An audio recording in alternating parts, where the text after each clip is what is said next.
You were taught that Rome was an empire, the cradle of civilization or the source of law. Yet this is the greatest illusion sold to you by history books. Rome was the world's first global holding company, the most ruthless, ravenous corporation in human history. When the Gauls burned the city to the ground in 390 BC, it wasn't a disaster. It was merely a painful restructuring process of a failed startup. But what rose from those ashes was not a state, but a colossal financial machine where the profit margin was paid in blood, sweat, and absolute obedience. Rome was not a city. Rome was the ancient world's largest money laundering operation. A secure future begins with solid financial reflexes. Welcome to financial self-defense. Take a good look at these marble columns, the 10-story temples piercing the sky, and the aqueducts stretching to the horizon, all reconstructed today with modern AI tools. These are not works of art. They are the petrified balance sheet of power. 70 million people, 3 continents, 1 board of directors. And the headquarters of this massive enterprise?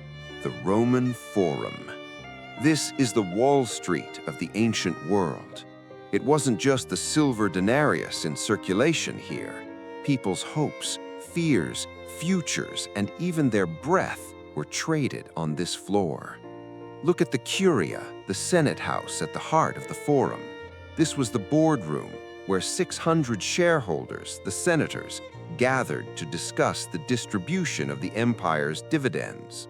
The building still stands because the power of money never rots. It only changes hands. Right in the middle is the rostra, the speaker's platform. This was the mainstream media of the era, the podium of manipulation. Mark Antony's famous speech after Caesar's assassination was not a eulogy, it was market manipulation. When he waved Caesar's bloodied toga and read his will, he announced free money, inheritance, would be distributed to the public. This was history's first and most effective stimulus package, helicopter money. The crowd cremated Caesar's body right here and declared him a god. In other words, they deified the brand, because if you worship a brand, you do not question its flaws. But the most critical point of this financial ecosystem was the Temple of Vesta. The eternal flame inside was the empire's gold reserve and its most secure vault. Romans believed that if the fire went out, the empire would collapse. This is the very embodiment of what we know today as the Market Confidence Index. The Vestal virgins who guarded the fire were the system's most privileged auditors, the escrow agents. Caesar's will, important treaties, and the state's most secret bonds were kept here. They were the system's blockchain, immutable, untouchable. If they made a mistake, they were buried alive, because the penalty for shaking financial confidence is always lethal, and the system does not hesitate to expend even its own gatekeepers. Just above, on Palatine Hill, lived the CEOs of this holding company, the emperors. Augustus's house, the Domus Augusti, was like a founder's modest office. However, centuries later, Domitian took the business to the level of corporate greed. He built the Domus Flavia, a massive palace of ostentation with throne rooms boasting 30-meter ceilings. Next to it, he erected the Domus Augustana, his private mansion, one to impress the shareholders, the other to consume the wealth evaded from taxes, and of course, his private 160-meter stadium. From his private box, without mingling with the public, he watched their desperation like a sport. Think of Emperor Vespasian. At a time when the treasury had hit rock bottom, he attempted to tax even the public urinals serving the people. When his son Titus objected to this, Vespasian held a coin to his son's nose and uttered that famous phrase, pecunia non olet, money doesn't stink. This anecdote is proof of how the state can turn even your most basic biological needs into a revenue stream. The sewage fees you pay today are the grandchildren of the money held to that nose that day. But the real distraction industry was down below, the Circus Maximus, a massive arena for 150,000 people. This was a dopamine factory designed to make the public forget their poverty. Chariot races were no different from today's crypto exchanges, fast, lethal, and addictive.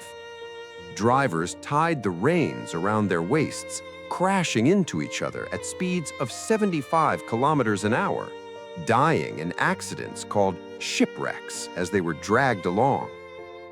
Those who survived became as wealthy as today's hedge fund managers. A driver named Diocles amassed earnings amounting to $15 billion in today's money.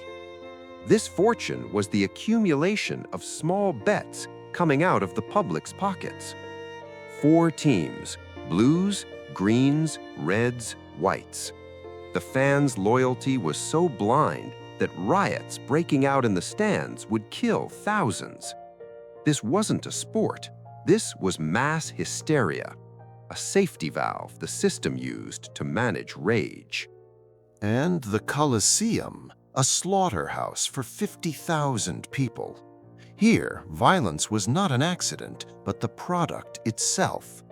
400,000 humans and millions of animals were slaughtered just so the crowds wouldn't feel the economic recession. Executions in the morning, animal hunts at noon, gladiators in the evening. Behind this savagery lay a machine room hidden beneath the arena floor, what we might call algorithmic trading today. 28 elevators, pulleys operated by slaves. The audience only saw the lions suddenly appearing. The result, they never heard the bloody mechanism behind it, the sound of the slaves breaking bones, turning those gears. Just as you mistake market movements for natural today, unable to see the market maker algorithms behind the screen. Alongside this bloody entertainment, Romans also engaged in corporate image work. Temples. The Pantheon, the temple of all gods, was actually a massive insurance policy where the empire diversified its risk. Hadrian didn't want to leave any god, any probability out.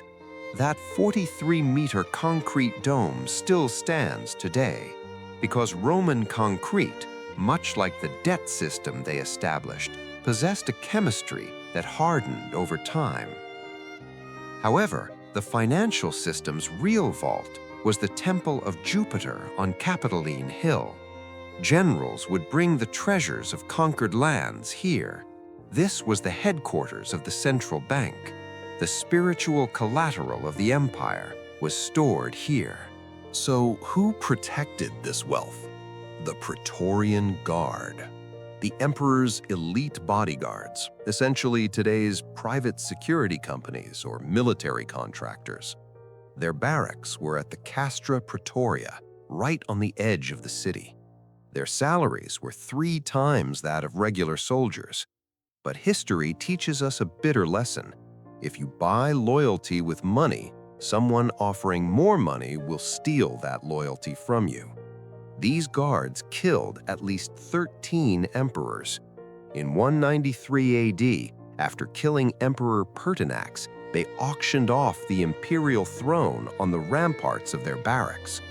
A wealthy senator named Didius Julianus bought the world by offering the highest bribe per soldier, 25,000 sestertii. This event was the bloodiest proof that the concept called the state is merely a property rented by the highest bidder. Ordinary Romans, on the other hand, relied not on guards but on aqueducts. Massive structures like the Aqua Claudia carried water to the city from 69 kilometers away. This was the empire's supply chain and logistics miracle. The people walking under these 27-meter-high arches would hear the sound of water flowing over their heads, the sound of system liquidity. Where did this water go?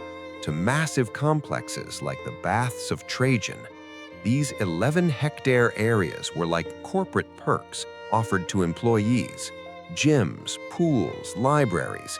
Entry was almost free because the system required workers to be clean and relatively happy for the gears to keep turning. So where did this population of 1 million sleep? In Insulae, the ancestors of today's high-rise apartments, those cramped rent traps. 90% of the population was stacked in these 5-6-story unstable buildings ready to catch fire. Enter Marcus Licinius Crassus, Rome's richest man. Crassus was history's first vulture capitalist. He had established his own private fire brigade. When an insula started burning, he would arrive with his firefighters but wouldn't put out the fire. He would negotiate with the building owner while the building was burning. To prevent his home from turning into ash, the owner would be forced to sell the building to Crassus for pennies. The moment the sale was signed, Crassus would give the order and the fire would be extinguished. Rome's real estate empire was built on these distress sales and disaster profiteering. The ghost of Crassus still wanders in today's urban renewal projects or properties changing hands during crises. Trajan's Market, with its 150 shops, was the shopping mall of the ancient world. Spices, silks, loans, debts. But the real issue here was inflation. Towards the end of the empire, the silver content of the silver denarius was reduced from 100% to under 5%. Emperors stole the value of money to print more of it. This was history's first quantitative easing operation. A Roman baker had to sell the bread he sold for 1 denarii yesterday for 100 denarii today. While the public grew poorer, those ruling the state continued to expand their palaces with fiat currency. Rome found the formula to make 1 million people live in a single city. Vertical architecture, mass entertainment, centralized water distribution, and concrete. Look at New York, London, Tokyo today. What you see is not modernity, but merely franchise branches of Rome. Insulae became skyscrapers, the Colosseum became stadiums, the Forum turned into the stock exchange, and Crassus's fire brigade evolved into insurance companies. The technology changed, but the underlying operating system remained the same. A pyramid built on the wealth of the minority and the labor and attention of the majority.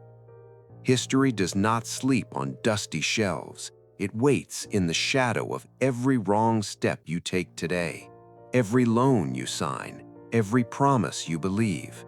Ignorance is the world's most expensive luxury, and the bill is always issued to the most vulnerable. If the fog in your mind has cleared even a little today, join us. I am not just telling you what happened, I am teaching you the language of the traps set for you.